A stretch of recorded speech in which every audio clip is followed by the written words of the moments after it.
Die Corona-Krise. The corona crisis affects all of us, even though in different ways. The pandemic is moving like a wave around the globe and continues to spread in many countries. Durch die Krise. As a result of the crisis, the gap between poor and rich continues to Laut der widen. Weltbank könnten wegen According to the World Bank, because of the corona crisis, up to 60 million more people might have to face extreme poverty. humanitäre Not nimmt zu. The humanitarian disaster is aggravating. The United Nations need $10.3 billion to cover the humanitarian needs as a result of COVID-19. This is the biggest call for donations in the UN's history, and at the same time, pandemic measures like closed airports are hindering humanitarian aid measures. Sehr verehrte Damen und Herren, Ladies and gentlemen, members of the humanitarian aid units, interested people who have joined us in this first virtual annual meeting of humanitarian aid. So we are not in Baden as originally planned, but at Effinger Straße 27 in Bern, and we are very glad and happy that we can do that this way today, which offers actually new opportunities. We can read you out in the field. My 86-year-old mother can watch from her sofa what humanitarian aid in Switzerland is doing, and we get the chance to look behind the scenes at Effinger Straße, and we even go to the office of Manuel Bessler, where we meet the new DESA director, Patricia Danze, to find out how she sees the future. Ladies and gentlemen, I would like to give you a warm welcome to this very special annual meeting. This year is different, not under the normal circumstances, and as we can all see, we are using new technologies, using new methods. We all need to get used to that, and this year we have created some virtual space in order to introduce and present to you humanitarian aid, like in a TV studio. We are here at Effinger Straße in Bern. It is of course not the same as if meeting in a big event hall somewhere, but nevertheless you will see that we can easily get in contact, understand each other. So you have the opportunity to log in under slido.com, use the hashtag HA2020. You can use that to ask your questions, make comments. There will be some surveys, so we do hope that you will all join in, because we attach a lot of importance to your comments, to your questions. Well, thank you very much. And you can, of course, also ask questions in French, and the questions to Mr. Bessler and the new director can be asked in all languages. So this year has brought with it new circumstances that force us to conquer new terrain, and I would now like to find out how humanitarian aid does, and I would like to find out how we do that in Switzerland by asking Manuel Bessler. And I cannot say welcome because you are welcoming us here. Well, thank you, Nicoletta, and welcome to everybody, wherever you may be. A big welcome to everyone who is sacrificing their Thursday afternoon to humanitarian aid. This is not something that we take for granted. You may be at home, you may be at the office, you may be on holiday, maybe even in quarantine, and it is great to have you, and I'm now looking forward to an interesting and hopefully interactive 1.5 hours with you. Manuel Bessler, we are broadcasting live from here and live all over the world. Lots of things are happening now connected to Corona, but not only. And what keeps you most busy at the moment? Well, life means today, or has since the 4th of August, meant the work in Lebanon. So the giant explosion that happened on the evening of the 4th of August created a big, big hole in the middle of the city center. More than 200 people died, 6,000 people were injured, 300,000 people, that's twice the population of the city of Bern, 300,000 people who from one second to the next lost their homes, lost their familiar environment, or their homes were damaged. And this is something where humanitarian aid needs to become active, and very quickly we were able to respond. We have 2 lines of action that we were able to define right the next day, thanks to the support of the Swiss Confederation's air transport unit. So we were able to send right the next day a first team with the mandate to support our embassy in Beirut, 1.5 kilometers away from the site of explosion. And we will later on hear our ambassador. She will tell us more about that. She was injured, her team shocked. So it was important to provide support to our embassy employees on site. But this was only one line of action. The other one was, of course, according to our mandate, saving lives and offering support. And very quickly we were able to act via 2 different ways. On the one hand, we had to analyze the site of the accident. We had Thomas Hoffmann there, an expert for risk and safety management from the Zurich University of Applied Sciences, and he is in charge of dangerous hazardous substances. He needed to see what kind of substances leaked there. Is there asbestos involved? Is it dangerous? And together with the UN, he started to act quickly. And it's always important that we work with partners. Our civil engineers and calculation engineers work together with the municipality of Beirut to assess the stability of the buildings in the environs of the explosion site. And then they determine this building can still be accessed, this one can't. That's always a difficult thing. And it is difficult for the people if you need to tell them, well, the flat that you've lived in for many, many years can no longer be accessed. So for this, you need to be very tactful also. And what was also important was to provide immediate medical aid.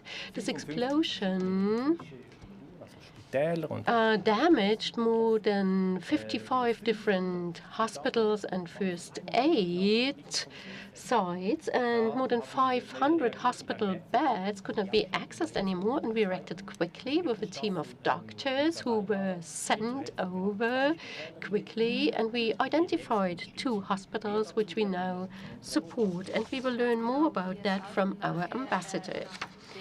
Exactly, because we will broadcast live from Beirut and hear Monika Schmutz from there. And all this is happening against the backdrop of the COVID-19 pandemic. So what challenges does that pose for humanitarian aid agencies? Well, this is like when running a hurdle race.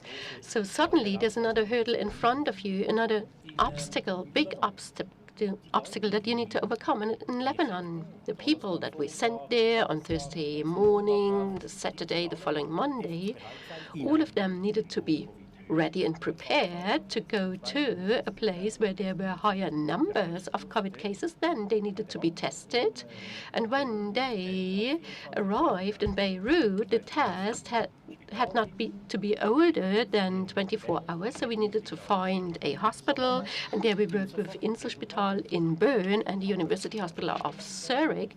And these hospitals gave us the results immediately. But you needed to take the test, then the tests needed to be brought to the hospital. So that was an additional challenge that needed to be overcome, and that showed how quickly and flexibly. You need to adapt to new challenges, but that's only the tip of the iceberg. I mean, if you look at the map of the world, COVID-19 is a pandemic. It affects the entire world, and the countries marked here are the countries where Switzerland has been able to provide support.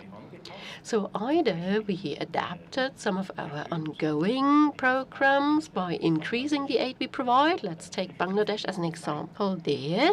Bangladesh has seen a refugee crisis there since September 2017. Kota Palang, the world's biggest refugee camp, more than 700,000 refugees live there. And with the Swiss Red Cross, we used to have a health program ongoing there. Several health centers or stations get support from us. And in addition to that, COVID struck. And in addition to the existing project in the amount of 1.5 million, we were able to offer another 500,000 so that the people on site were able to offer treatment and tests. And what's interesting here is that in Kota Palang, 700,000 people lived there, but there were only 70 registered COVID cases, because in this culture, COVID is a taboo. People do not want to talk about that. So this also shows us the limits of what we can do. Even though we are on site, even though we would have the possibilities to act, it is sometimes difficult to reach out to people. And this is a challenge, but it is important that we continue, that we stay, that we do not give in so quickly, that we talk to people, adapt our programs further. So being present on site is really decisive. However, that's no longer that easy. In light of COVID, the camp was closed, and for a longer time we didn't have access to the camp. We needed to negotiate with the authorities and coordinate access.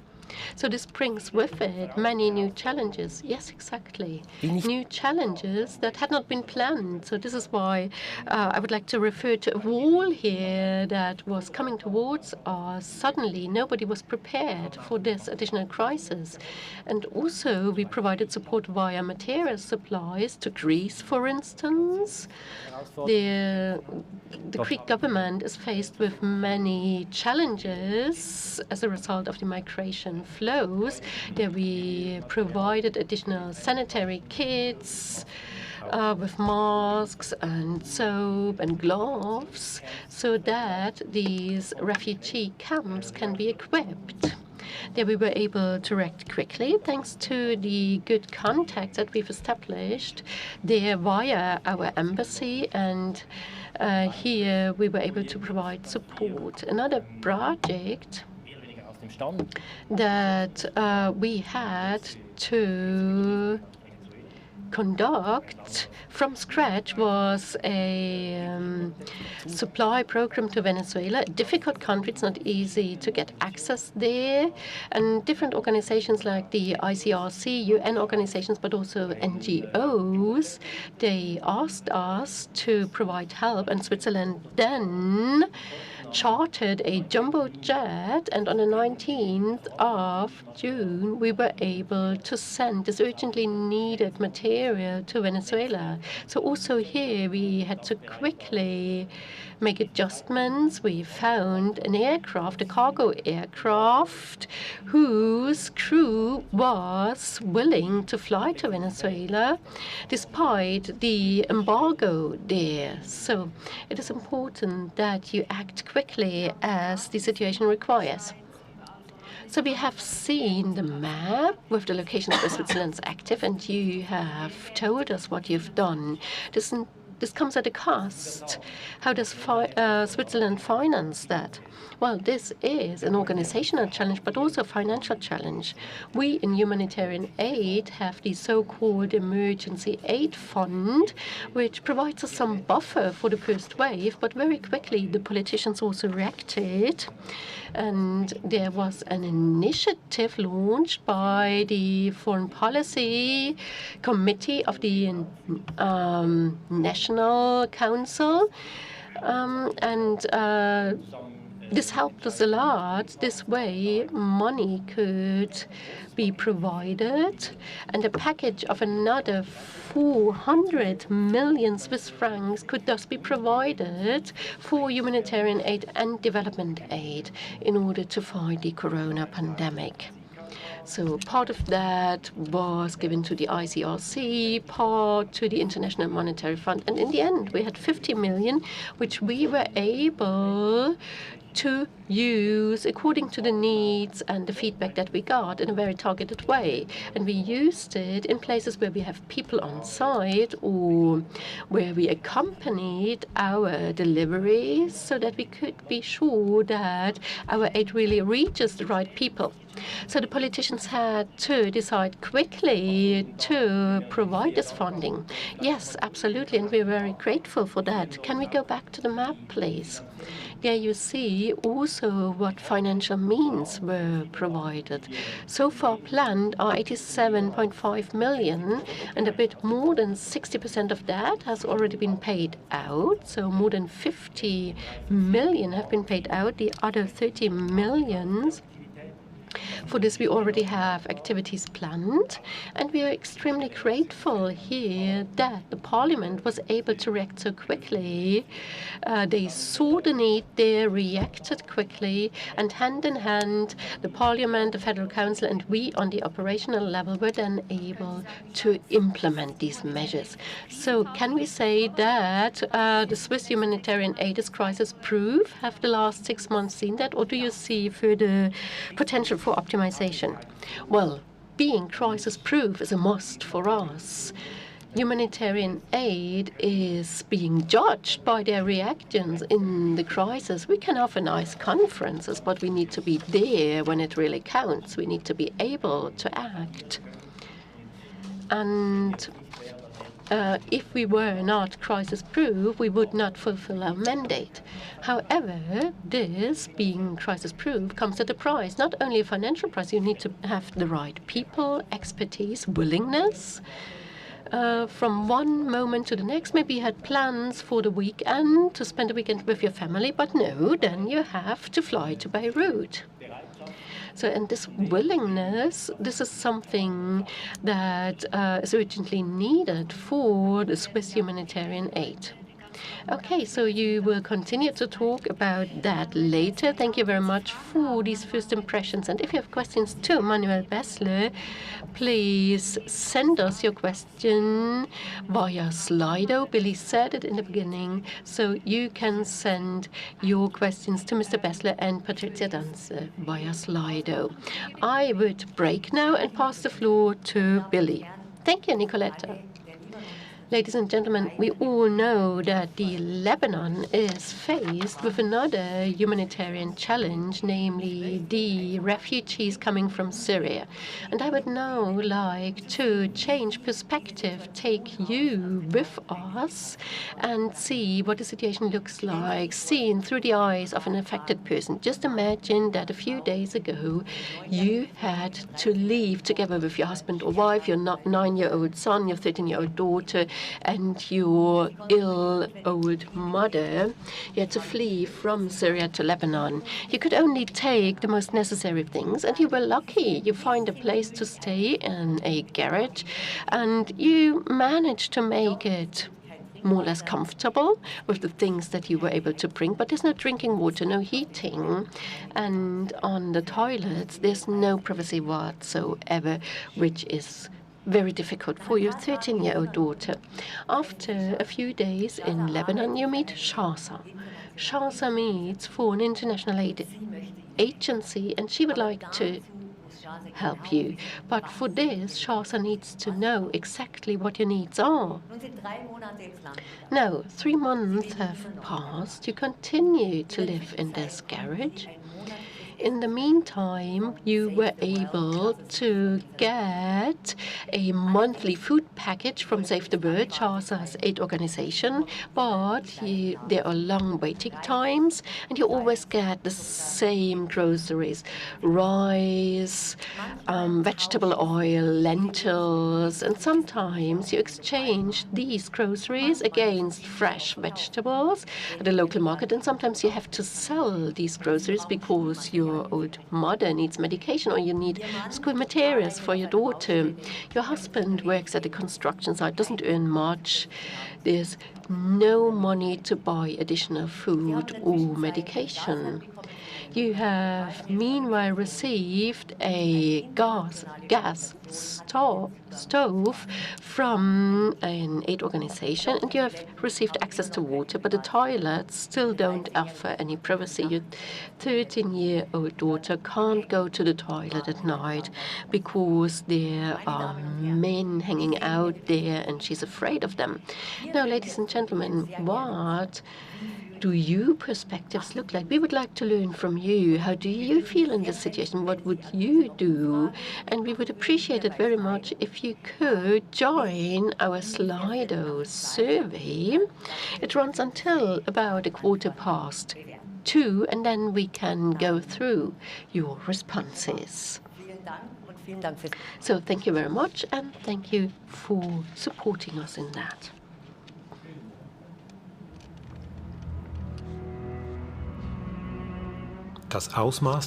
The extent of the explosion in the Lebanese capital, Beirut, of the 4th of August of 2020 was enormous. About 200 people lost their lives.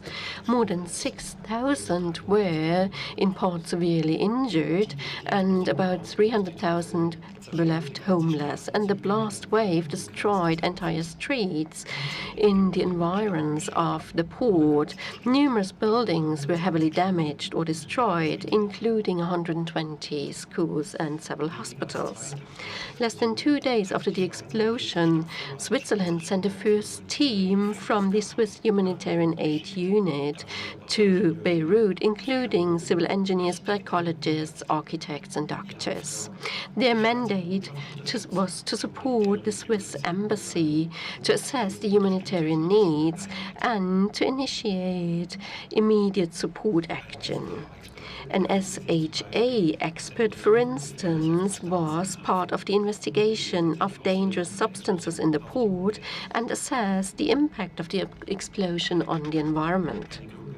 A group of more experts of the SHA carried out more than 80 inspections in public buildings in close cooperation with the municipality of Beirut and the United Nations.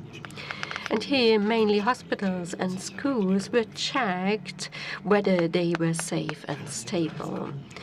It is a central objective to refurbish the schools as quickly as possible so that thousands of children and adolescents get access to education and structured daily life again. So after the inspection, 14 schools were identified, 6 of which are only slightly damaged. And here quick repairs led by Swiss experts can be carried out so that they can open again at the beginning of the new school semester in September. Another 8 schools require bigger refurbishment works, but they will be usable again towards the end of the year. The health services of Beirut are also confronted with major problems. Many hospitals were damaged so severely that they can no longer be used. For this reason, Switzerland supports the repair works at the hospitals La Quarantaine and St. George. And as another measure, Switzerland sent a team of 6 medical experts to the hospital St. George on the 14th of August, and they brought 1.5 tons of materials with them for basic medical supplies, for surgeons, for pediatrics and obstetrics.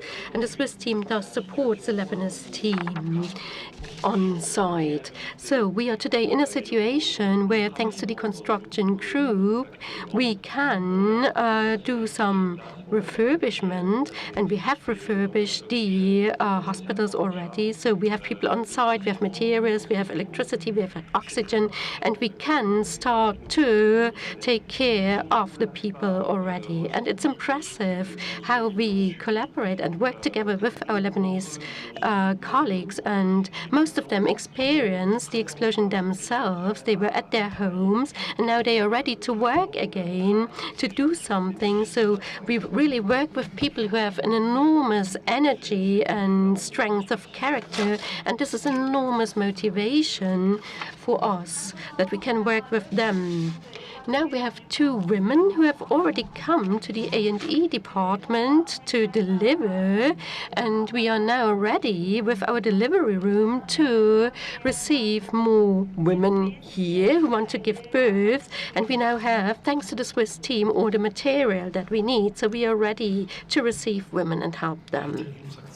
And further support action and aid action will still be necessary in future, because as a result of the economic and political crisis and the COVID-19 pandemic, Lebanon won't be able to master the consequences of the explosion on its own.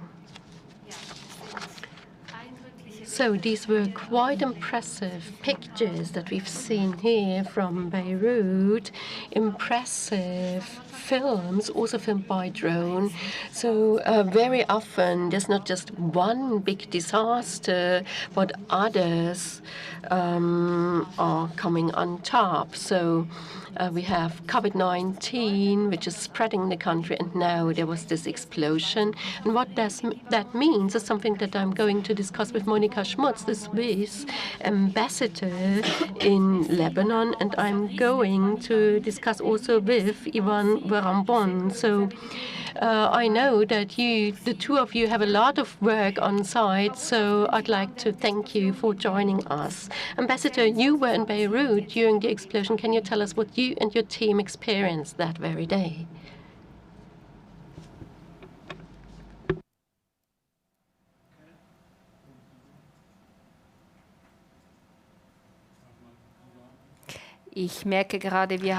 I just realized that apparently we were unable to put up a connection with Monika Schmutz. Pardon me, can you hear me now? Yes, we can hear you now. Hello, Mrs. Schmitz. Apparently I have to unmute myself. Thank you very much. I wanted to say thank you for having invited me to speak with you this afternoon, and I'm really happy to be here. After this colossal and devastating explosion, I'm so grateful to still be around. I'm sitting here in my office. It has no windows, which is why there's a horrible amount of background noise going on at the moment. I was sitting in my office with 7 other Swiss colleagues when the explosion took place. So we were 6 Swiss employees and 1 local employee, and it's a miracle that we're able to work again. But that's largely thanks to humanitarian aid. And as Manuel Bessler said, we were on site after 2 days. No, Manuel, dear Manuel, you were on site after 40 hours. And I think that was so important for the Lebanon, for the Lebanese. And you mentioned schools and you mentioned hospitals, but I'd like to speak about my team. I think it was tremendous for my team to have experts on site to help us in such a short time. It was extremely important. And this has made it possible for us to work again in this embassy, although we no longer have windows. There's only plastic in front of the windows. That goes for the entire town of Beirut. There are no more windows. There are no more doors. There are a lot of plastic coverings. We have spoken a lot about August 4th, and I don't want to speak too long about the specific moment in time, but we're 40 people at the embassy, and 35 still have nightmares of blood and glass splitters. I think that's what we all remember, glass all over the place, and so very many injured persons.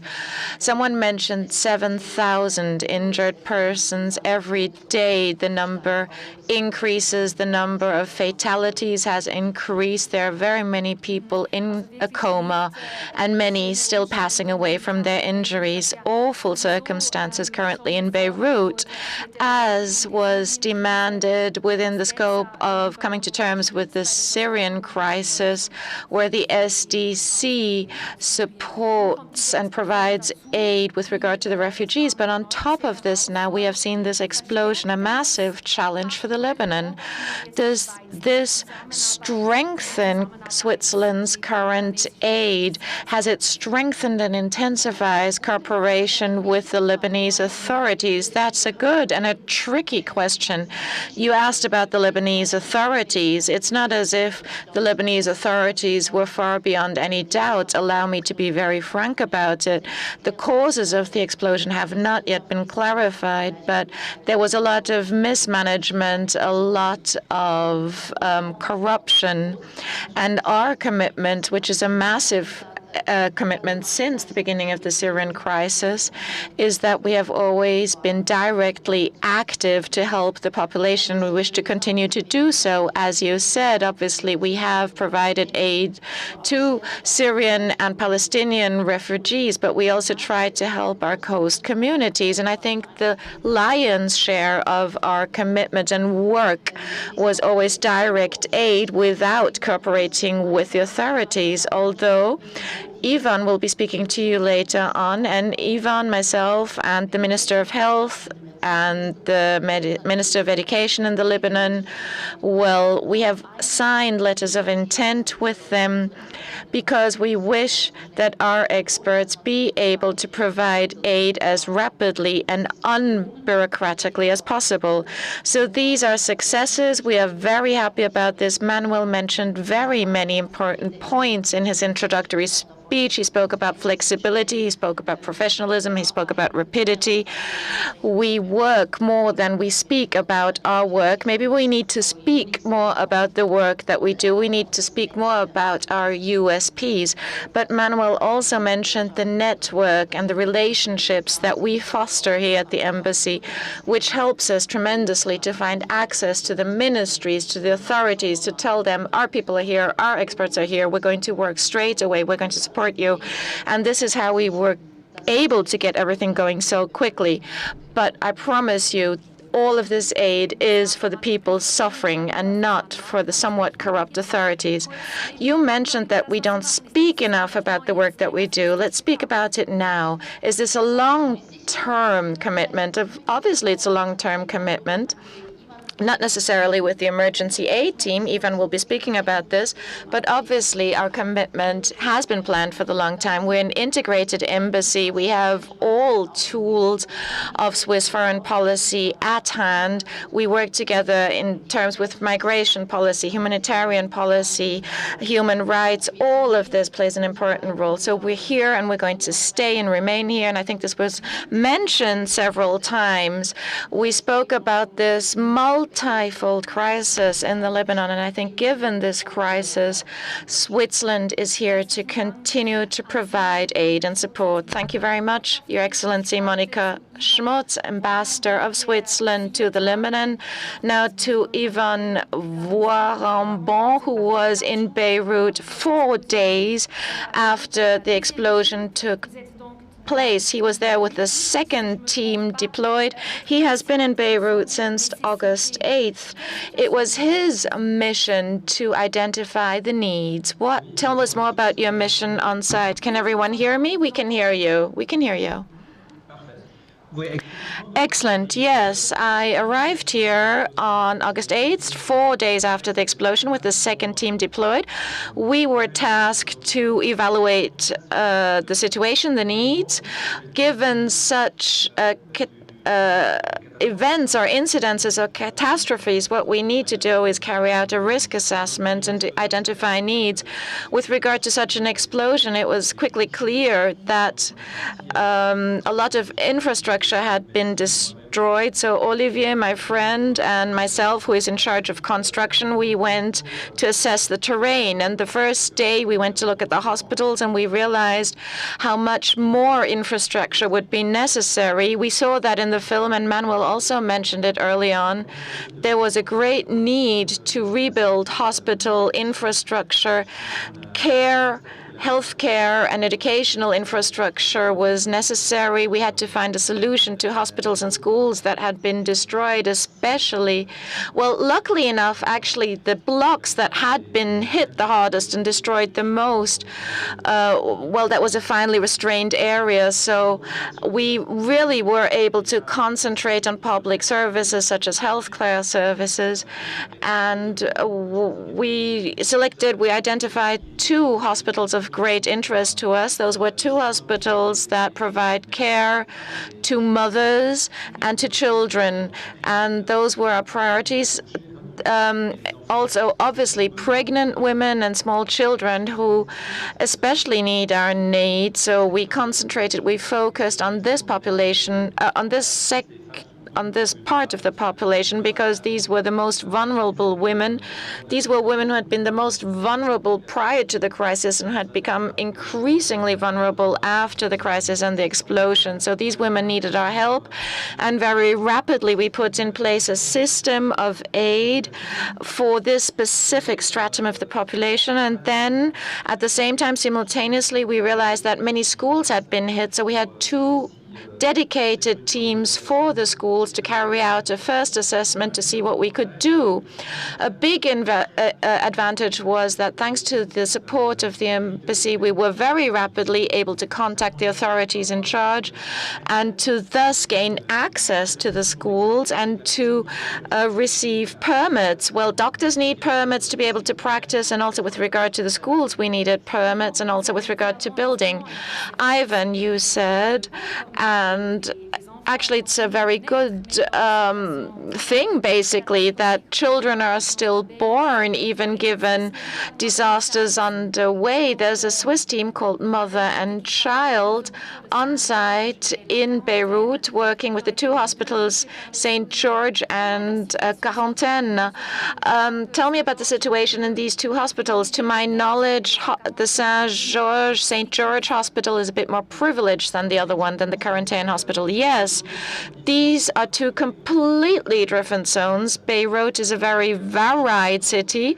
So you have the St. George Hospital that is in a residential, very affluent area of town. It's a private clinic, but they work with residents from the university hospital who provide health care to the general population.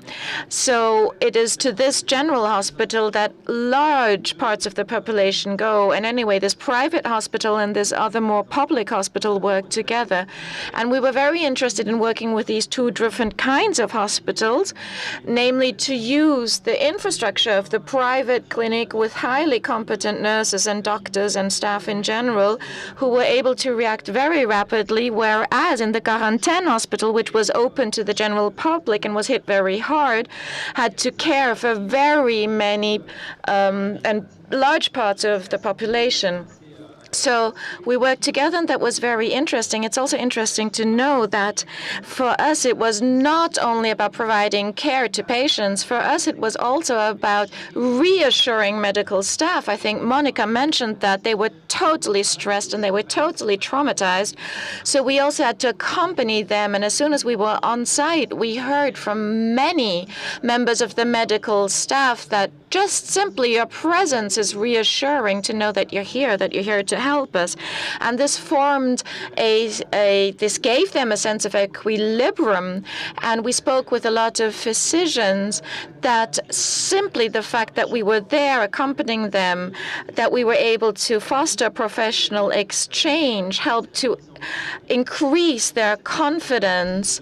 And I think it was highly interesting to work with these 2 hospitals that catered to such different patient groups, and that was so completely different. Thank you very much, Ivan Warumba in Beirut. Thank you very much, Your Excellency Monika Schmutz, Swiss Ambassador to the Lebanon. We heard a lot of very sad information, but maybe you saw the newborn in the movie that was the first baby to be born at the St. George Hospital after the explosion, and that's the child of a Syrian refugee family. So I think that might help us to end this bit of information on a positive note. Swiss humanitarian aid, such as the aid provided in the Lebanon currently, is part of Switzerland's DNA as a country. And in order to speak about this, to speak about the future of our commitment, our aid, and our work, I had the opportunity to speak with Swiss Federal Councillor Ignacio Cassis, our foreign minister.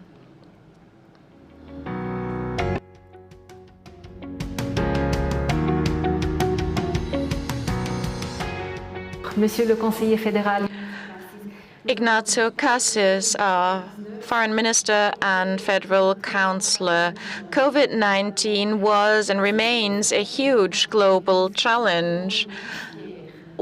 What makes you most proud of Switzerland's commitment and action to combat this virus? I am very proud of the SDC and its capacity to react rapidly.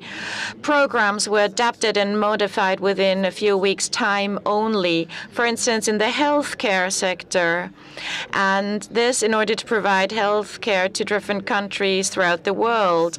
Our aid was provided in a well-targeted manner. We provided sanitary material, know-how, infrastructure, and all of this took place between mid-March and the end of April, so we were extremely quick and rapid, and I adored the flexibility that the SDC demonstrated. This is the big advantage of Swiss humanitarian aid, our agility and the simplicity with which we can adapt to emergency situations. And I'm also very happy with our government and our parliament that they adopted and accepted this package of 400 million Swiss francs to support us nationally. We were under tremendous pressure, and there were 200 million to boost, to give impulsions, to support and finance Swiss humanitarian aid, also to support the WHO and to invest in developing a vaccine. Let's speak about Swiss humanitarian aid and how do you see it in the future? I see a continuance of our work. We will continue to be vigilant, flexible, and agile. We are currently providing aid in the Lebanon, not due to the coronavirus, but due to the explosion, but obviously also within the context of the COVID-19 virus. And then there's obviously Syria or the Yemen, for instance. I think the humanitarian aid that Switzerland provides is of tremendous significance, and this importance will be upheld within the scope of the package that we refer to as international cooperation for our strategy between 2021 and 2024. A bit more than 11 billion Swiss francs will be invested into, amongst others, humanitarian aid, emergency aid, in a very neutral and typically Swiss manner, with nothing in exchange for this. In other words, I believe this activity characterizes Switzerland as a country and carves out our identity. Very many members of the SHA are listening to us this afternoon. What's your message for them? It is a professional corps that in 10 years' time will remain not only professional, but also a militia.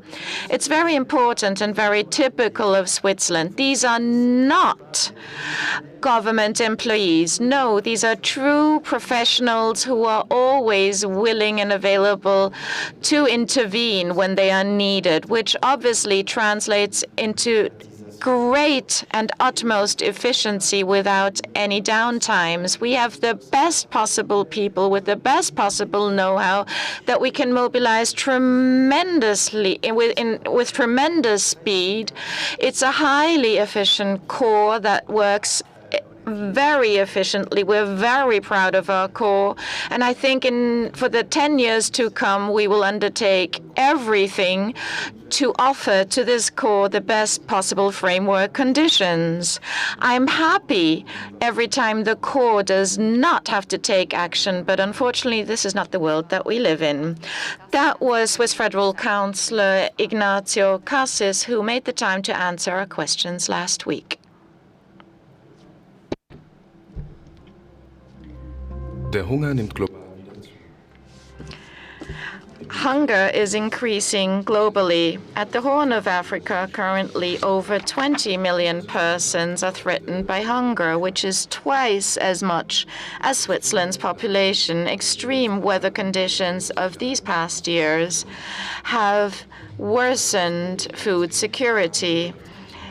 In 2019, the Horn of Africa was hit by economic crisis, and this year by the corona pandemic and by locust swarms.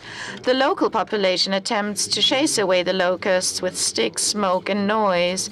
The government and international aid organizations have deployed airplanes and vehicles to spray pesticides to kill the locusts, but they multiply with extreme rapidity.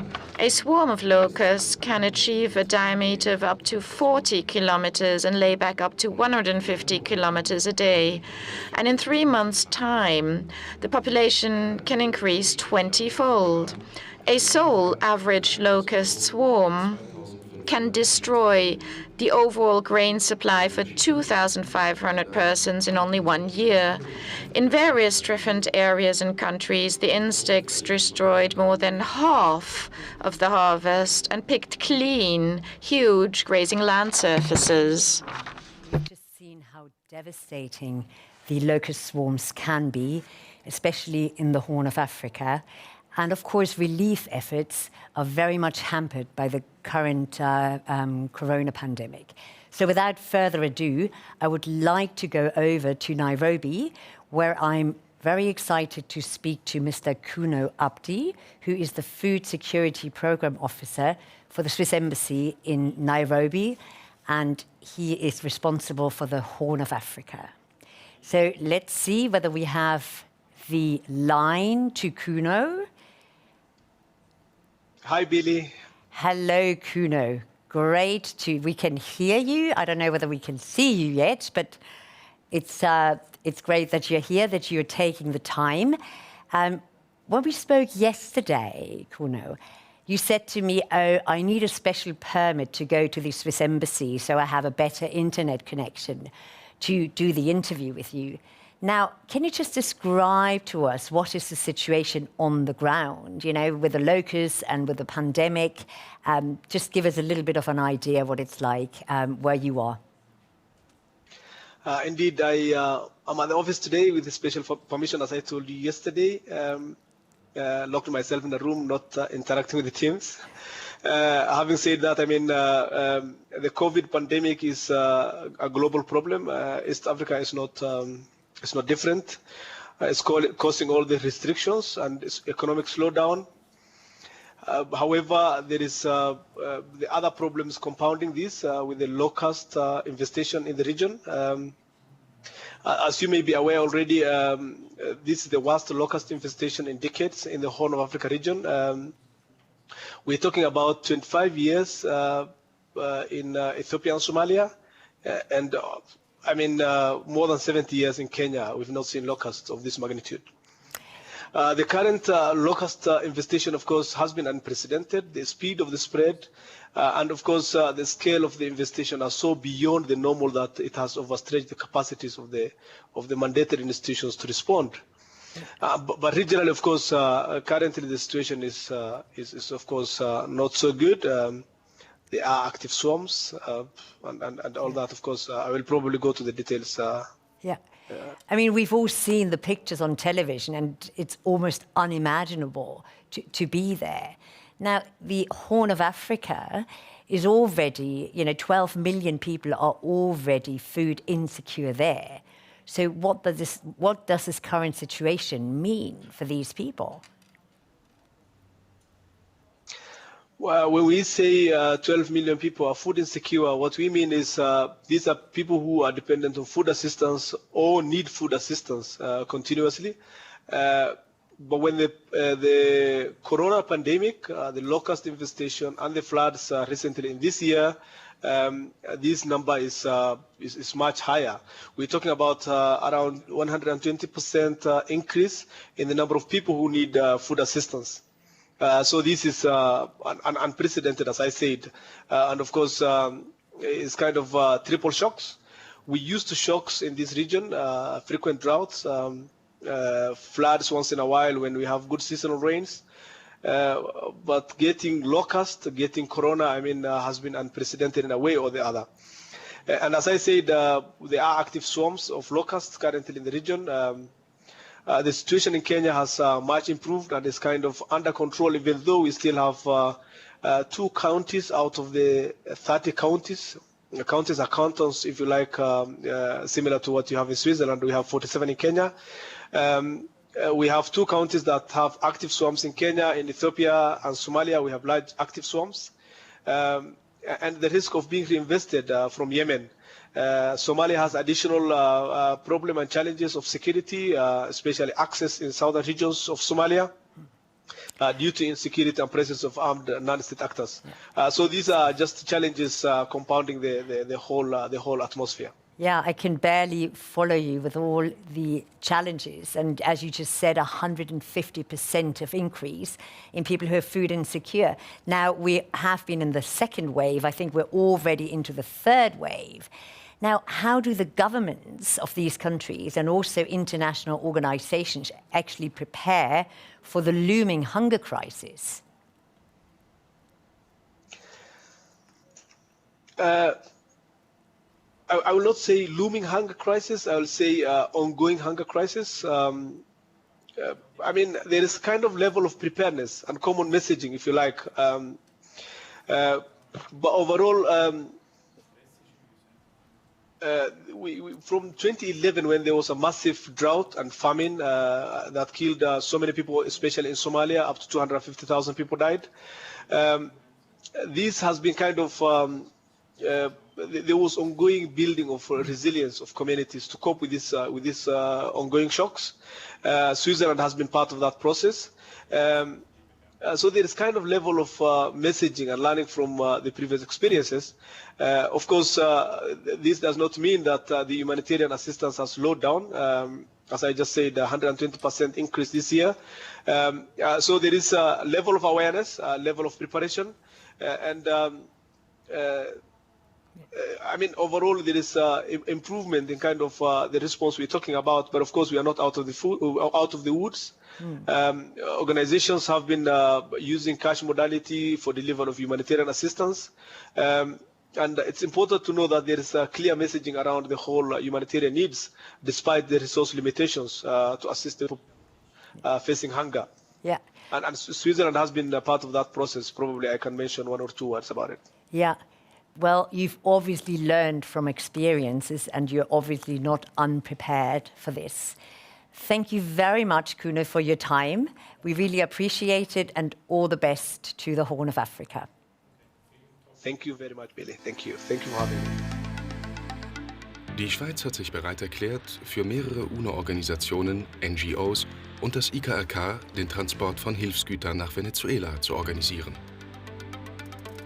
Dafür brachten diese Partner insgesamt 95 Tonnen Material zuerst in die Schweiz. Hier, im Cargobereich des Flughafens Kloten, wurde die Fracht dann auf insgesamt 39 Paletten umgeladen. Dabei handelte es sich vor allem um medizinische Güter, wie etwa persönliche Covid-Schutzausrüstungen, Medikamente, Nothilfematerial, Hygieneartikel, aber auch Utensilien zur Trinkwasseraufbereitung. Für den Transport nach Venezuela hatte die humanitäre Hilfe der Schweiz eigens ein Frachtflugzeug gechartert. Begleitet wurde der Flug von 2 Logistikern und einer Logistikerin aus dem Schweizerischen Korps für humanitäre Hilfe SKH. Unser Ziel ist, dass wir selbstversorgend unterwegs sind. Die Orte dort haben selber genug Probleme und wir versuchen, das Material mitzunehmen, damit wir keine Ressourcen vor Ort brauchen. Das kann bedeuten eigene Trinkwasserversorgung. Das ist hier jetzt nicht der Fall mit Venezuela. Wir haben aber Medikamente dabei, Möglichkeiten selber zu schlafen, natürlich Visualisierung, damit man uns jetzt auf dem Flugfeld sieht, eigene Drucker, damit man Zolldokumente, die allenfalls gefragt werden, ausdrucken kann, so dass man eigenständig und unabhängig arbeiten kann.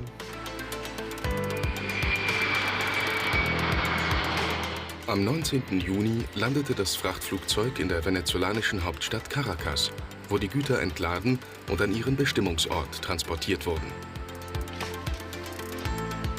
Durch diese Hilfslieferung konnte die humanitäre Situation, unter anderem die medizinische Versorgung, von rund 1,2 Millionen Menschen verbessert werden.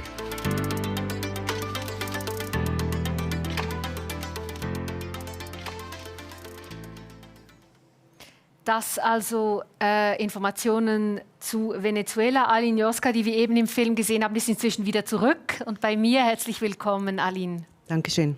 Was war die größte Herausforderung jetzt für diese Hilfslieferung nach Venezuela? Ja, die wahrscheinlich größte Herausforderung ist nach so einem Einsatz in einem Live-Interview über die größte Herausforderung zu sprechen. Aber ich würde sagen, die Spezialität des Einsatzes war eine Herausforderung. Zum einen haben wir hier eine Lieferung, eine logistische Hilfsgüterlieferung ermöglicht. Normalerweise sind es die eigenen Hilfsgüter. Das bedeutet, dass wir für 11 Agencies diese Hilfsgüter entgegengenommen haben. Und diese 11 Agencies hatten sehr unterschiedliche Möglichkeiten im Bereich Logistik. Und unsere Logistikabteilung hier im Haus musste diese Qualitätsanforderungen ausbügeln, sodass das Paket dann in Caracas verzollt werden konnte und ins Land kommen konnte. Zum anderen ist der Einsatz in Covid-Zeiten passiert und das hat für alle Teilnehmenden, nicht nur wir, die ins Feld gegangen sind, sondern auch für alle, die den Einsatz ermöglichen, einen Zusatzlayer an Komplexität geschaffen für HR-Feld, für auch Logistik, für die Desk, für das COBÜ und die Botschaft in Caracas. Das hat für uns konkret bedeutet, dass wir 2 Stunden vor dem Abflug testen gingen. Das ist nicht sehr angenehm. Das ist gar nicht angenehm, aber nötig. Aber nötig. Und wir mussten einen frischen Test vorweisen, der nicht älter als 24 Stunden war. Flugzeit besteht 16 Stunden und 4 Stunden Auswertungszeit. So, wir waren in der Luft und wir wussten nicht, sind wir positiv oder negativ getestet. Die Resultate wurden der Botschaft übermittelt. Und dann bei der Landung mitgeteilt? Ja, das war noch speziell. Wir kamen an, haben aus dem Fenster gesehen und da waren 3 Beamte in Vollmontur. Wir durften das Flugzeug nicht verlassen. Und wir haben gedacht, oh nein, jetzt kommen sie uns holen. Aber wir waren alle zum Glück positiv, negativ getestet und konnten dann unsere Arbeit fortsetzen in Caracas. Wir stehen hier vor einem Tisch mit der So we're here standing behind a table with the equipment and materials that you need for such missions. Can you explain to us what we see here? Of course, disinfectants, then this spray against ticks and mosquitoes. What else? A sleeping bag, the visualization vest so that people can see you, also for accident prevention. Then our headlamp, because we never know how the power supply is. Then the electricity adapter for all the countries worldwide. A protection kit containing sunscreen, masks, a mosquito net, if I'm not mistaken, and what impressed me most, a mobile printer. It's rather heavy. What do you need a mobile printer for? Well, in Caracas in particular, the export documents for the pallets had to be printed out. Otherwise, we wouldn't have received the permit to fly out. It was 1 o'clock at night. The printer at the airport didn't have toner, so we were in a position to help ourselves and be allowed to leave the airport. So you never know what happens. So this is why we are always well equipped. And also here, Oropax, that's also something for that you might need. What else do you take with you personally, things that you always have with you? Well, a notebook, I don't have it here, no, but sometimes a laptop is just not quick enough. Then also trousers with pockets where you can put your notebook, then the Oropax that make sure that you can sleep 4 to 5 hours a night. So it depends on the country. Sometimes you have to leave at very short notice. I mean, you have a family. How do you handle all that? I think that the people around me have gotten used to me leaving for missions. So sometimes when there is an emergency in the world, people send me messages, "Are you leaving?" And the people around me see it as their contribution that they let me leave so that we cancel a party or that we cancel other dates that we may have. And the important thing is to come back and give something back to the people who support you while you leave and you are there. Because leaving and thinking I shouldn't be leaving, that would make it impossible. Yes, that would make it impossible. Thank you for the information.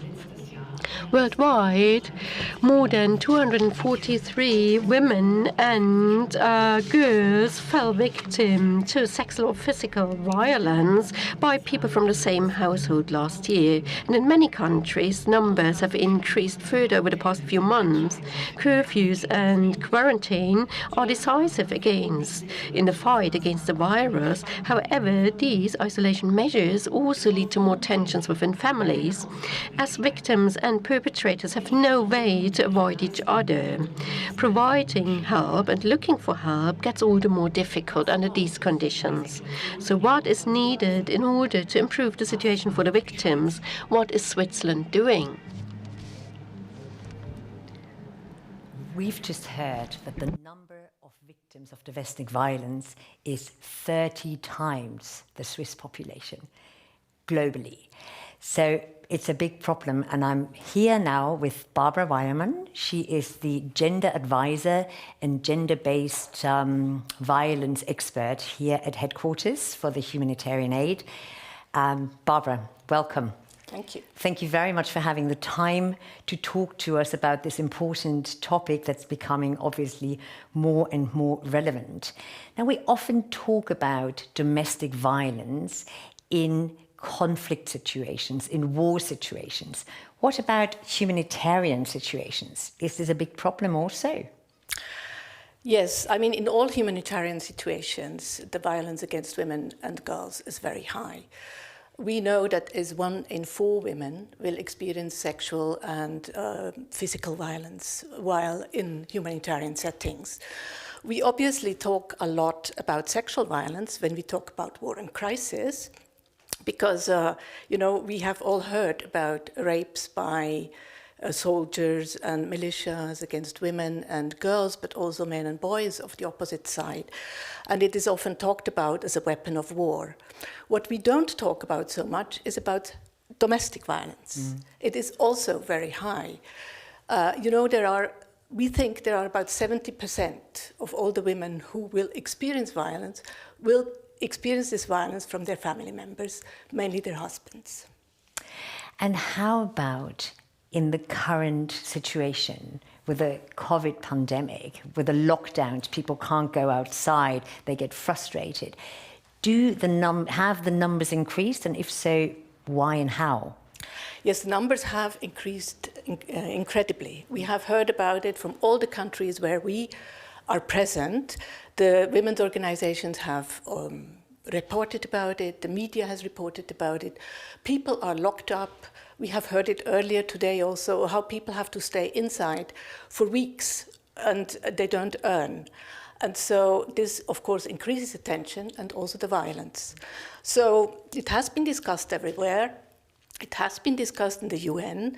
The UN Secretary General has called it a horrifying surge of violence in places where people should be, where women should be safest, which is in their homes. And he has also called it a shadow pandemic. And I think this is a very good term because domestic violence is always in the shadow and actually always a pandemic. But COVID has now brought it to light. It's obviously a global problem everywhere, whether we're in developing countries or developed countries.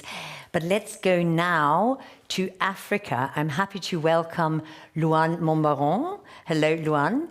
Thank you. You are actually an SAJ member, and you're currently seconded to UNFPA in Nairobi as a GBV, gender-based violence expert. Obviously, you would be in Nairobi now, but because of the current situation, you are here with us. So welcome and thanks for being here with us today. Now, we've just heard about the global context. What about the situation in the countries you cover? You cover many countries, DRC, Burundi, Somalia. What specific challenges are the women and girls or domestic violence victims faced with in these countries? Thank you, Billy. So as Barbara was mentioning, people are locked up at home, so people cannot go out to work or to seek support. So we see survivors of violence that usually before would go to the nearest health center to seek support. They cannot do it anymore because they're afraid they would catch the virus because the services is sometimes no more there, and also because the men of the family are afraid that they would bring back the virus. So they cannot access this kind of support anymore.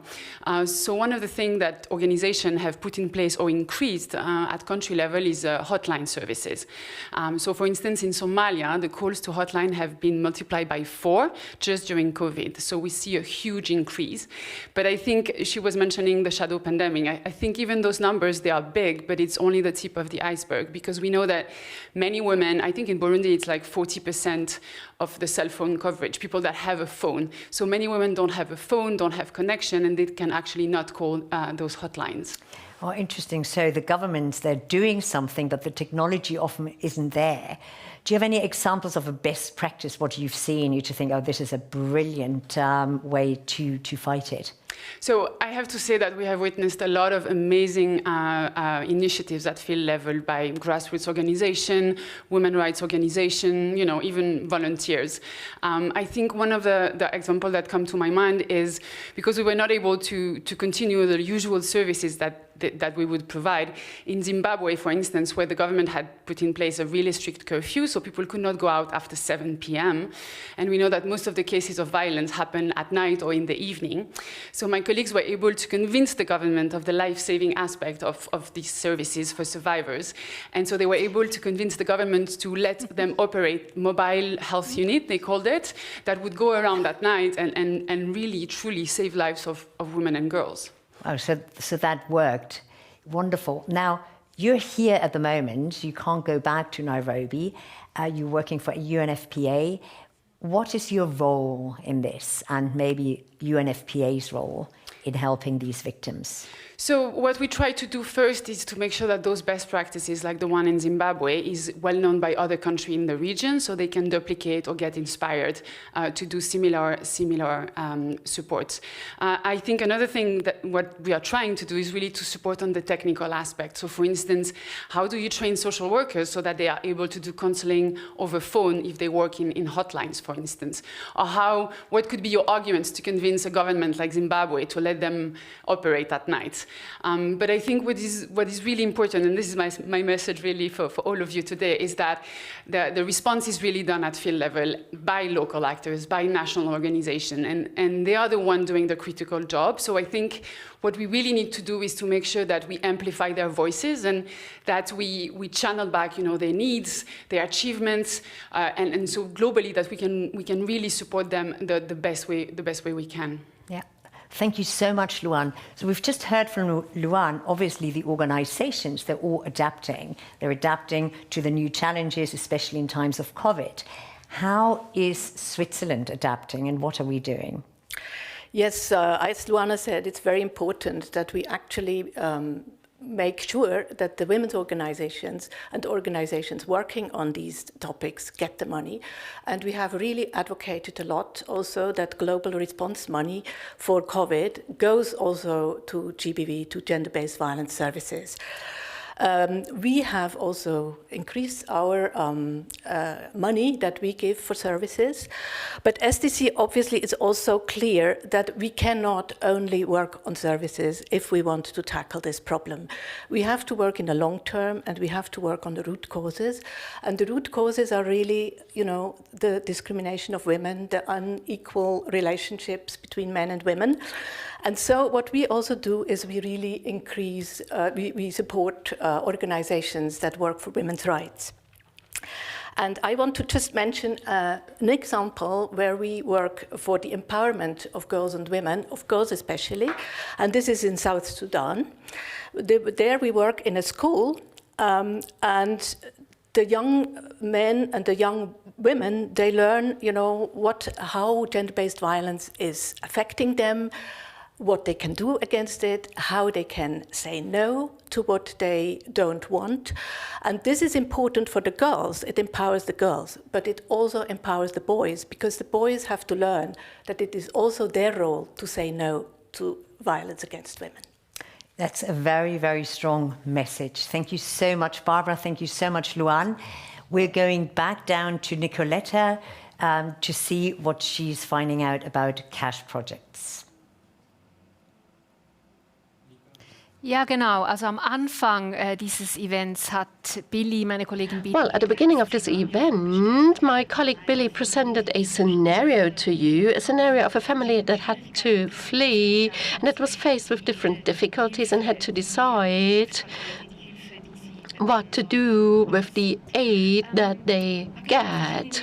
So packages with different content that may not meet the need that you have. This is something that I would like to discuss with Stefan Bumbacher. He is a cash specialist and in charge of these aid deliveries.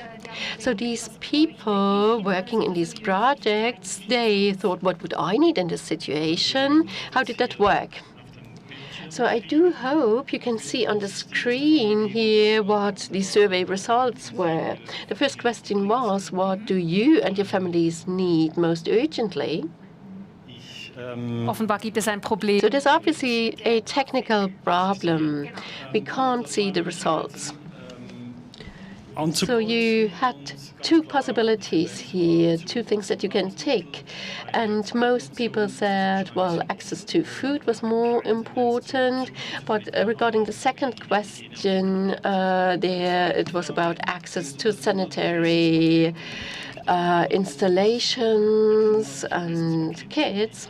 And then the next question was about monthly food packages. And there you get the same food every month over years. And you had 3 groceries that you were able to choose, and rice was the clear favorite. And the third and second option, there we don't really see a trend. Regarding the third question, what 3 items must be part of a hygiene kit? Here most people opted for soap, water disinfectant tablets and water canisters. Are these results surprising? Are you surprised? Well, basically, you have to say that it is extremely difficult to imagine you're in such a situation. I'm not surprised that all the possible answers were ticked, because there's no right or wrong. Yes, because needs are different. Exactly. It depends on how big your family is, for how long you've been in such a situation, where you live, how old your children are, and so on and so forth. And as a result, it's difficult for humanitarian organizations to meet all these individual needs. And this is why humanitarian aid now follows the approach of not giving packages to people, but of giving them cash, money. Yes, it may sound easy. If you give people cash, they can decide how, where, and when they fulfill or satisfy their needs. And how does that work? Do people come and you give them bills, banknotes? And we try to avoid that. This does exist in certain areas, but we try to cooperate with local financial service providers. In the case of Lebanon, that's mostly banks. So you get some kind of card. Yes, you get a debit card where the beneficiary can make use of a certain amount per month. And in Lebanon, this is about 30 Swiss francs per person per month. So rather little. And not in all countries are there well-working bank systems. I'm thinking of certain African countries. How do they do it there? Well, in Eastern Africa, mobile money is very popular. The mobile phone works. And even old operating systems work there, and that works like bank accounts. You can pay with the mobile phone in shops or can get money from so-called agents. And if you hear that, there might be a reaction that people say, well, instead of aid, as we may imagine it should be, give them cash. Aren't there people who say, well, but then you never know whether they really use the money for what they actually need? They can buy just anything from that. Yes, unfortunately, even after many years, we still hear this question, don't people then use the money for cigarettes or alcohol? But you have to say that the cash topic is one of the topics that has, or where most research was done on in the past few years, and the studies show that it is the most effective way of doing that. And in addition to that, people in a humanitarian crisis often know much better how to deal with money because they are used to living and planning with a small budget. And maybe just briefly, Swiss humanitarian aid has for over 20 years been using or been conducting cash projects. The first such projects were done in the Balkans in the 1990s. And over the past few years, we have seen that cash is a very effective and efficient way of supporting people in humanitarian crisis, and also one that gives them dignity because you give them the chance to decide what they need personally. That's exactly the case. Thank you very much. And now we go to Jordan. COVID-19 is threatening the health of the global population, brings economies worldwide to a standstill. Many people have lost their work and possibilities to generate an income. In Switzerland, we have social systems with short-time work and unemployment benefits that make the situation easier for many. But what does the situation look like in Jordan?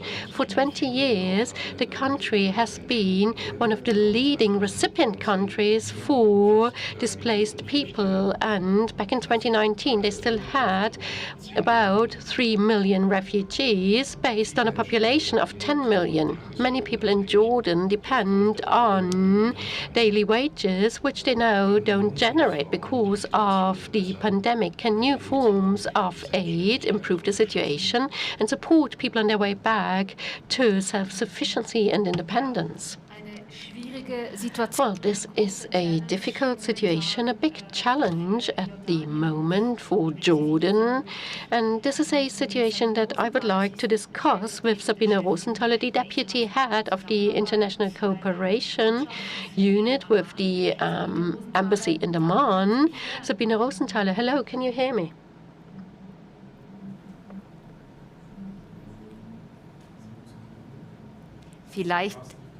Vielleicht muss sie sich noch Maybe she has to unmute your microphone.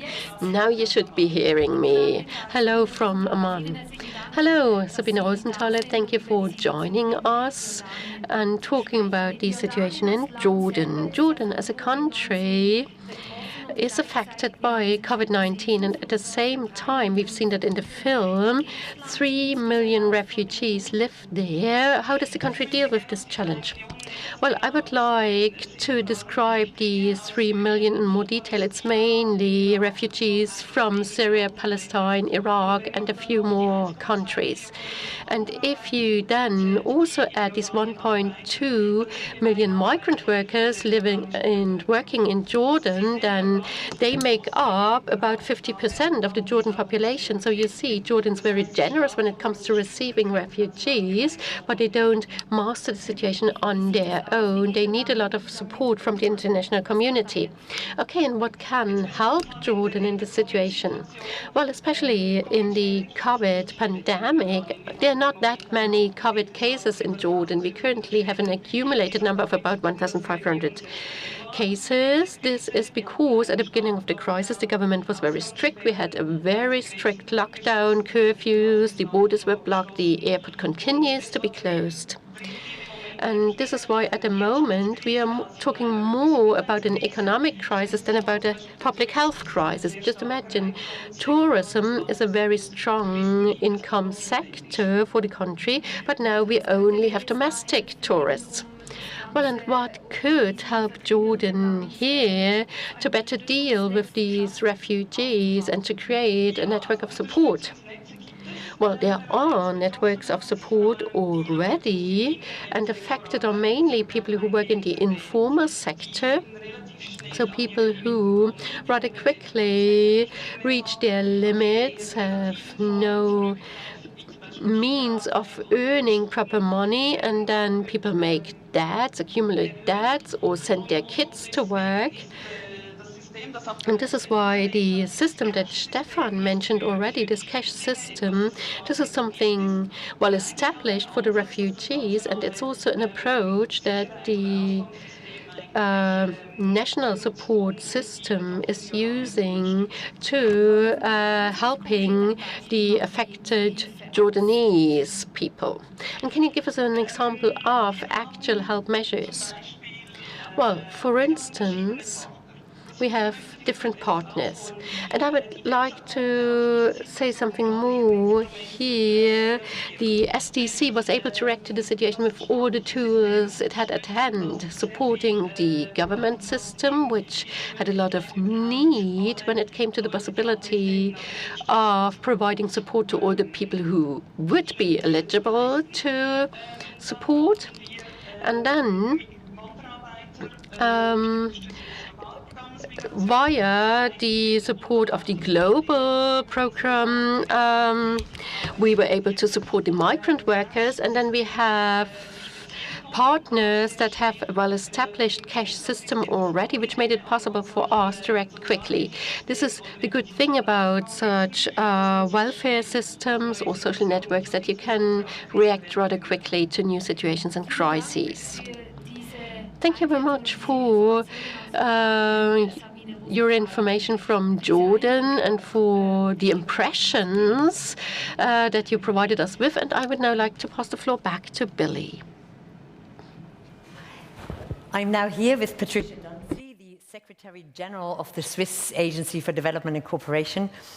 Patricia, I'm very excited to meet you because we both share a passion other than humanitarian aid and development cooperation. We share running. But you are a sprinter and I'm a long-distance runner.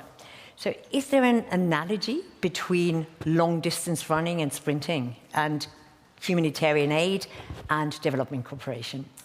I would say it's rather a relay. We are one team.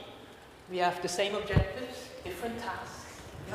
We train together, and very importantly, we have a baton to pass on. It's very precious because it holds the communities, it holds the partners, and I have to pass it on, but we run along for quite a moment, and then I give it on to you, if I'm the humanitarian and you're the development actor. Okay, so you sprint, I take the baton, and then I carry it along for more long term. I shall carry the baton. Thank you very much, Patricia. Before we walk to Manuel Bessler's office, I would, or whilst we walk to Manuel Bessa's office, I'd like to take the audience to Jakarta. I interviewed a few days ago, Ambassador Ronnie Yuliantaro, who is the Special Advisor for Interinstitutional Relations for the Foreign Ministry in Indonesia. And we talked about how countries like Indonesia could become more selective in choosing humanitarian aid. Mr. Ambassador, your country is frequently hit by natural disasters. In 2004, the big tsunami, and then 2 years ago, the earthquake, followed by the tsunami, followed by the liquefaction. How does your country cope with managing such a disaster, and how do you decide on humanitarian assistance? Okay, since 2004, after the tsunami and earthquake in Aceh, we learned a lot on that. And then 3 years after the tsunami and earthquake in Aceh, we issued the regulation, the law, number 24, 2007, concerning the national disaster management. So based on that, of course, we also dealing with the foreign humanitarian assistance, which has to be fit with our needs. So this is set by the government, of course. Okay, so obviously you've learned a lot since 2004. And in 2018, Switzerland also supported the Indonesian government in its efforts. How would you say was the added value of this Swiss assistance? Of course, it means a lot for Indonesia, because we already mentioned about the criteria of the humanitarian assistance. We need only 4 items with regard to the aeroplane. I think T-185 or something like that, to fly all the aid from one island to Palu. And then the other things we receive from Switzerland are, I think, 200 tents already. And it means a lot for us. Yeah. So compared to 2004, Indonesia pinpointed exactly what do we need and what you don't need. Yes. And also to make this work more efficient, a few months after the disaster in Sulawesi, you and Switzerland, or Indonesia and Switzerland, signed a memorandum of understanding. Yeah. How do you see the implementation of this memorandum of understanding between the two countries in terms of management disaster, but also in exchange of know-how? This is crucial for Indonesia, I mean, that due to, our geographical location that, prone to the natural disaster. And this is good. And then, of course, the second thing that I believe that the Switzerland has a lot of experience regarding the how to deal with any disaster, earthquake and others. And the other thing that humanitarian assistance from Switzerland is refrain from the ideological backgrounds, mainly humanitarian things. This is very good for us. Yeah. One last question, Mr. Ambassador. Yeah. Just in a few words, what would your advice be to make the cooperation between Switzerland and Indonesia a fruitful and dynamic one in terms of, should it be bilateral or should it be through other organizations? What is your advice? With the MOU already signed, it's going to be the umbrella of the future cooperation. So, of course, we have to, I hope, and this MOU can make the cooperation fruitful in terms of exchange of information and expertise, and also you can channeling the humanitarian assistance not only bilaterally but also to the NGOs which partner to Indonesian National Board in, for instance, Indonesian Red Cross and then other NGOs. Thank you. Thank you. Stay healthy. We're now in the office of Manuel Bessler. Manuel, I hope you've been following the virtual conference on your computer. Most importantly, also the last interview I did with Indonesia, because we've just found out that countries like Indonesia have progressed so much in their work that they sometimes can also say no thanks to humanitarian aid. What does it mean for your work? Is Swiss humanitarian aid still needed? You see, actually that's somehow the goal of our work. We, in the end, should work ourselves out of a job. We address human suffering, we address, or we try to save lives. And if this is not anymore needed, that's fantastic, that's our goal. Of course, reality, we look just at the map of the world, looks a bit different. But it's very important to support, to develop capacity on the ground, and to have this positive feedback from countries like Indonesia, which is a country that is disaster-prone, is a success. And a little bit we are part of the success, because Switzerland worked very closely with the authority, particularly with the disaster management authorities, in order to develop these capacities. And yes, sometimes it sounds a bit bizarre when we hear thank you, but no thank you, but we can take it as a compliment. Brilliant. Patricia, with countries adapting or changing, Swiss assistance also needs to adapt. How do you see the future of Swiss assistance, and how can we best serve the needs of the affected population? Maybe building on what Manuel just said, we have to not forget that the first responders are very often the communities. So we have to take this into account when we adapt to whatever we do. And if your house is burning, it's still your house. And this also is something that we have to adjust to. And it's important to listen.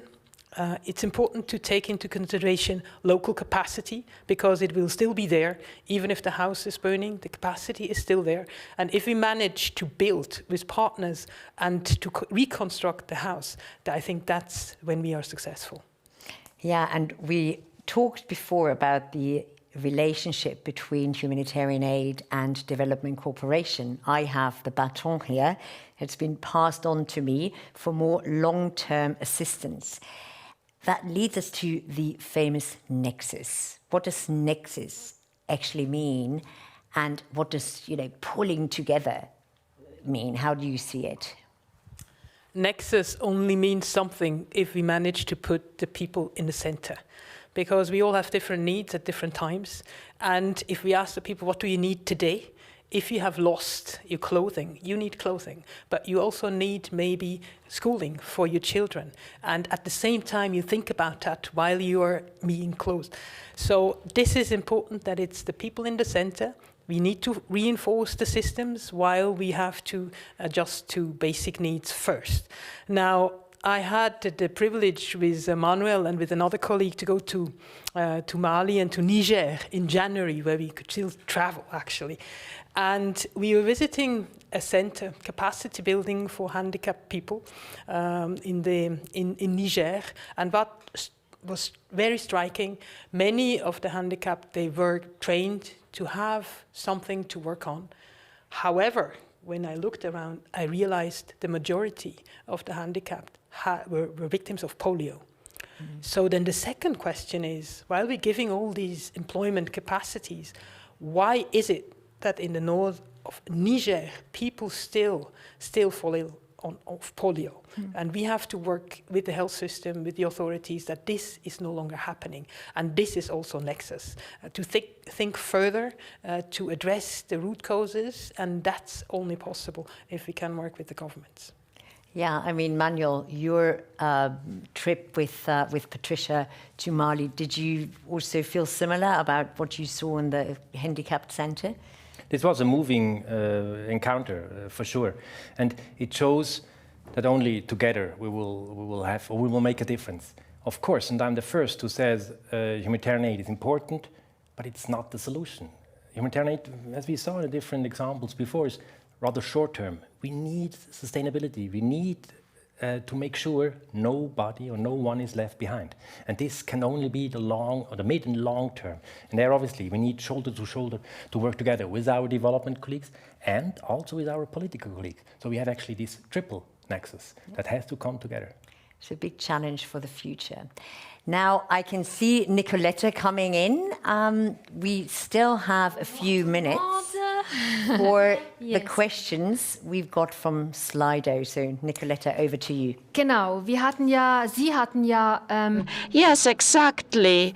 You had time throughout the entire virtual conference to ask us questions. So let's begin. The first question was, the Swiss development aid, has Swiss development aid made experiences with direct cash payments?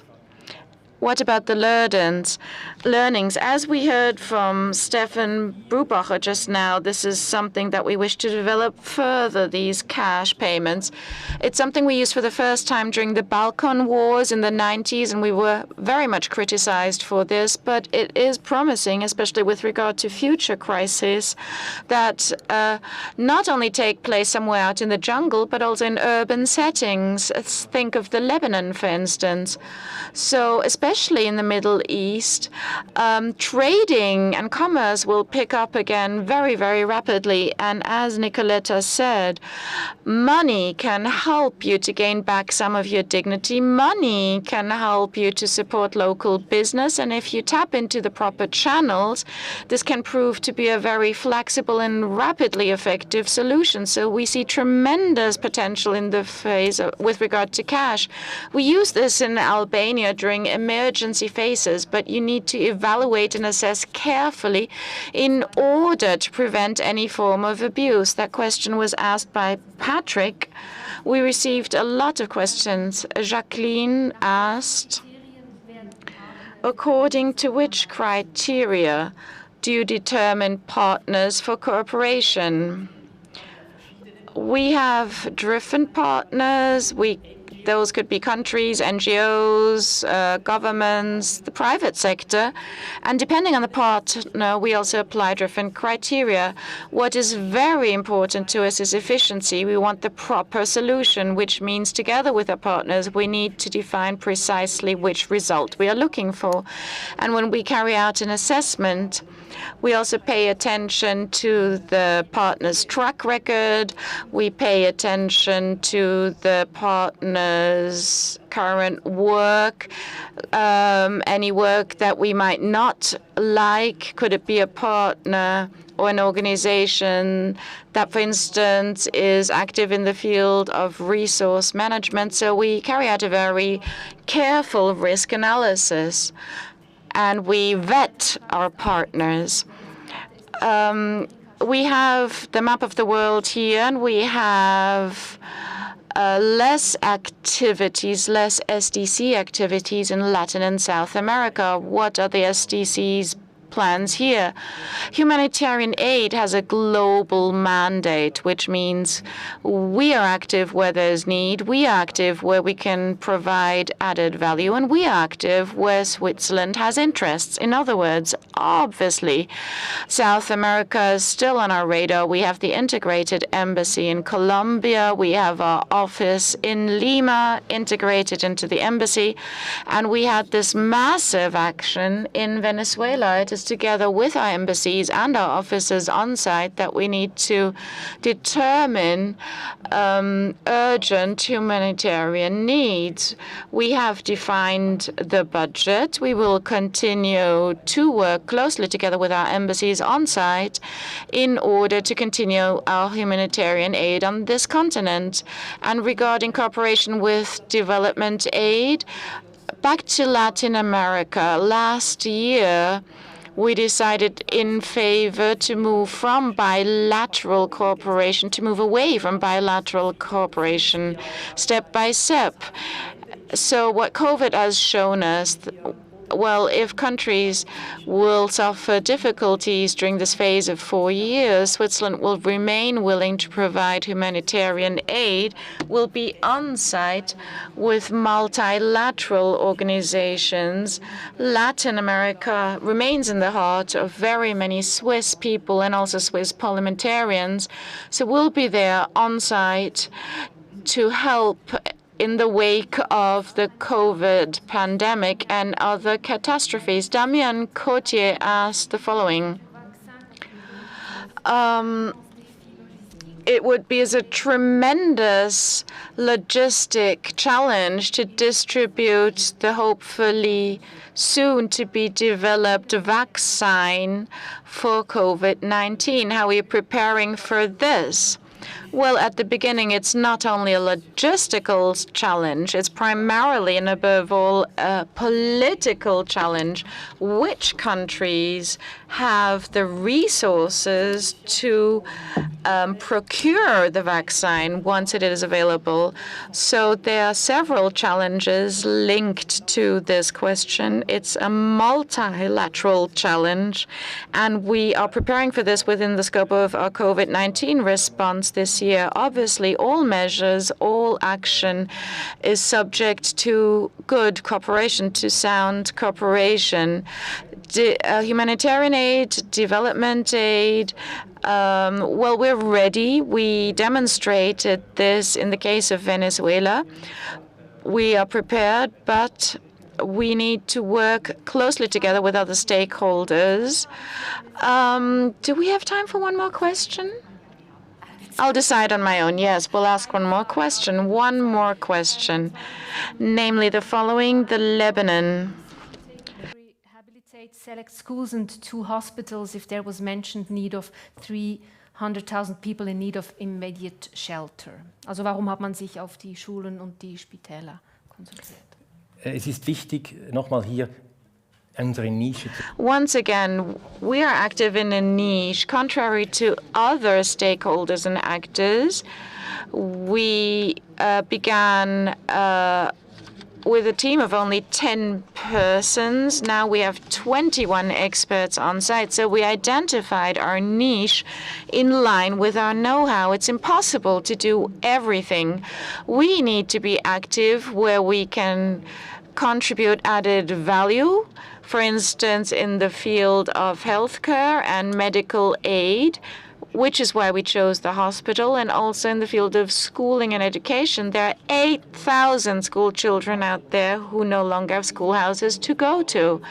So it would have been impossible to meet all needs, but we tried to identify where we would be able to contribute added value in cooperation with the authorities. For a director of SDC, what would it be? Impact for the communities we serve. Vielen Dank, Manuel Bessler, Patricia Danzi. Billy, ich übergebe dir das Wort. Danke, Nicoletta. Danke, sehr verehrte Damen und Herren und alle. Thank you very much, Nicoletta. Thank you very much, ladies and gentlemen. Thank you for having connected yourself to our conference, to our virtual conference online today. The final word is for Manuel Bessler. Dear friends of SHA, we have come to the end of our virtual conference. We